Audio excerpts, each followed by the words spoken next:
でちょっとだけやると戻ろうとしますね。その時には自らの条件反射で崩される。これが大東流合気柔術。三つ星グローバル浅草店での公開収録。たくさんの観客の前で長野ジュリアさんが大東流を体験。今回のテーマは無意識の条件反射を使って相手を崩す。さあ長野ジュリアはどんな目に遭うのか、こうご期待。ジュリアさんももう子供の頃からね、ずっと長年空手をやってきて、最近はちょっと稽古する暇あんまないんじゃないですか、忙しくて。そうですね、稽古でもしてなくっても本当に目つむってても全部の方は打てるぐらい、やっぱ今まで何千回やってきてるんで1年2年稽古しなくてもパッてできるっていうのはありますね。じゃあそれではやめます。じゃあ続きを山本先生、以前黒帯ワールドで披露していただいた条件反射を利用する技があったじゃないですか。あれもちょっと体験させてもらっていいですか。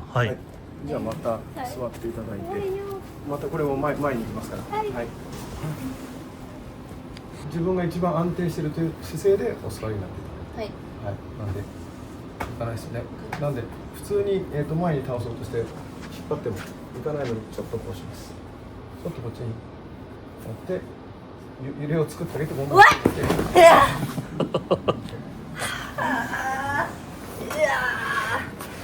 これは今前提条件が、ここで正しい姿勢を作ってください、崩れないでくださいねっていう条件を作ってよりかかりやすいんですけど、こうやって引っ張ると姿勢を戻そうとするじゃないですか。この瞬間に円をかけてあげると出やすい。おっしゃる意味は分かりました。なんで今はここに袖っていうか道着を握ってやりましたけど、別にこれを腕に握っても成功してくださいね、耐えてくださいよ。こうやっても来ないじゃないですか。なんでちょっとだけやると戻ろうとしますね。その時には同じことが起きるっていう。ジュリアさん、今山本先生が言ってた意味分かります？いや、めっちゃ分かります。てかやられてる時にやっぱちゃんとした姿勢からちょっと引っ張られると崩れてグラグラってなってる時に押されるんで、もう無理ですね。だから山本先生、これ元に戻ろうと安定しようとして人間って、なんか自分で意識してなくても戻ろうとしちゃうって、それを利用するってことなんですか？そうですね。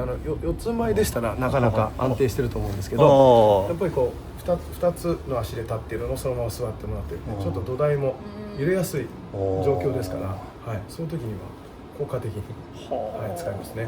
でもこれっていうのはものすごくかける方難しいんじゃないですか。そのタイミングとかもなんかぐっと力を入れてってもらえて、ぐっといいですよ。この膝立ちでなっていただいて、でぐっと力を入れておいてもらうと、こうやっただけで戻るじゃないですか。なんで力を入れていただくほどいいっていうのはこういうことで、これを戻るんで、じゃあそれに合わせていきましょうね。だからこれはタイミングがずれるとあんま意味がなくて、こうやって戻ってる後にやってもらって、戻ってる最中にやってあげると。これ例えば今はジュリアさん相手に優しくやっていただいてますけども、お弟子さん相手に条件反射のいろんな技を見せてもらってもよろしいですか？なんでそんなお互いに融通き合お前行けよみたいなよくあるやつ。立ってグッと握ってもらって、だからこれもこっち引っ張ってこないと、さっきと一緒です。ピュッとこういうふうに入れているの分かりますから、この時にかけてあげると倒しやすい。で、立ってる状態からさっきも言いました通り、このまま引っ張っても来ないですね。で、条件反射をだけでもかからない。ただこっちにあって戻ってきた時引っ張ってもかからないので、全部組み合わせてあげるんです。で、円を描くとこういうふうにここで関節を実は決めてるんですよ。ここで決めてるんで、力ずくでやってもある程度投げれる。で、円を描いて、あとは呼吸をしてあげる。ね、で、あとはこの戻ってくる、この頭を入れた時にやってあげるとやりやすいですよ。これがその円と呼吸と条件反射が組み合わさってる。そうです。ジュリアさんもちょっと優しめに大丈夫です。絶対大丈夫。ぐーっと握って。でこれ引っ張っても来ないですね。はい。で円を描くとおお。ここうわ決まってる。決まってますよね。ははいい。で呼吸を合わせます。浮いてます。はいちょっと止まってます。吐くとはーって力が抜けるんですね。これにこれを入れたらと戻ってくるんで。うわ。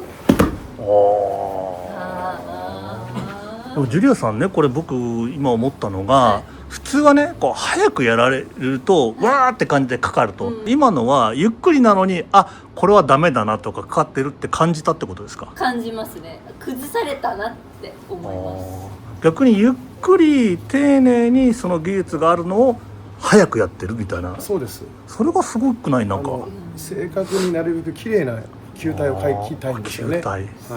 なのでもう球なのでどっかに直線を作ってしまうとカクカクするんで、それが抑えやすい条件になってしまうので、なるべくこう滑らかに回してあげる。分かった？私直線大好きです。まあ追い好きね、追い好きとかね、直線、まあ空手はねやっぱ直線の技術が非常に発達してるとかですけども、円で、はい、円なんですけど、例えばこの円を球体をずっと潰していくとですね、圧縮していくとこういう細い円になるじゃないですか。そうするとまっすぐに見えるんですよ。なんで今さっきはこうやって円を描いて回しましたけど、こうやって落としてあげると真下に落ちます。なんでまっすぐにも円を変えれる形を多少ですけど、条件はやっぱり最初に綺麗な球体の円を描けるようになってから細くしていってあげて、でそれを早く描けるんです。ということでちょっと手品師みたいになってる。いやわかります。本当そんな感じしますね。なるほど。超早かったです今。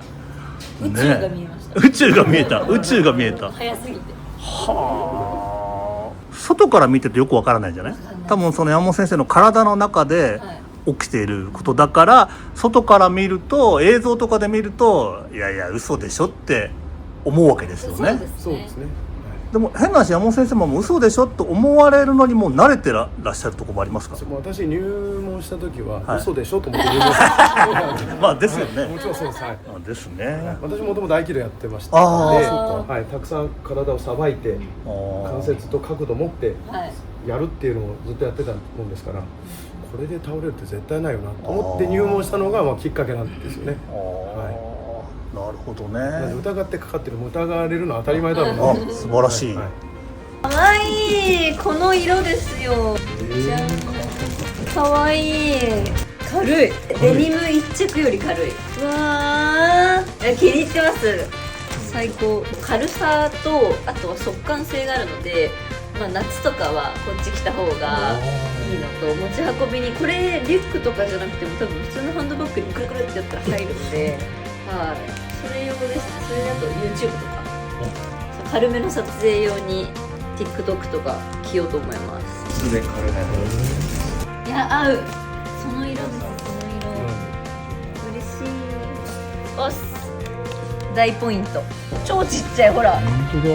これでズボン沿線に乗っていくよ。よし、着替えます。かわいい。似合う。かわいいですね。似合う。軽い。最高。もう寝巻き。寝巻き。寝巻き。全然寝巻きよりいいんじゃないかな。もう裸と同じ可動域がめっちゃ軽い。かわいい。本当だ。絶対これが一番軽い。硬い道着に戻れなくなる。そうだよね。マジで。三つ星グローバルさんありがとうございます。長野ジュリアの大東流体験シリーズ、次回もお楽しみに。黒帯ワールドファンのあなたにとっておきの情報。三つ星グローバル浅草店が新規スタッフを募集中。世界中からやってくるお客様に武道の魅力を伝えてみませんか？なんとスタッフに採用されたら黒帯ワールドにも出演できちゃいます。ぜひ三つ星グローバルホームページから申し込んでくださいね。